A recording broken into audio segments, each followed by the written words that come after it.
Hello, traders. FX Pip Collector here. Today is Monday, April 14th, and this is my analysis for the US dollar Canadian.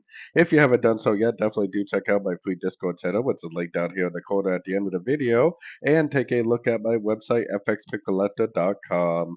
So the US dollar CAD has been very, very strong to the downside. If you go all the way up to the very high time frames like the weekly and monthly, I personally think over the next year or more, probably over a year, maybe even up to 2 years, that the US dollar CAD is going to make it down to at least the 1.18 area and maybe even a little bit lower than that.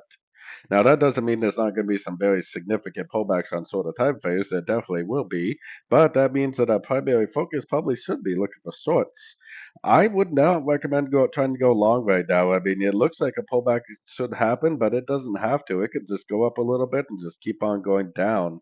What I would do is I would either be waiting for pullbacks to go short, or I would be waiting for a push up, waiting for a break of structure. If I saw this break of structure, I would throw my Fibonacci retracement on the whole last move down, and then you could justify looking for longs if you wanted to. But for me personally, as more of a swing trader, I even after a break of structure would be waiting for more three-wave pullbacks to go short again, kind of like what happened over here, one, two, three waves up and pulse it down, go short.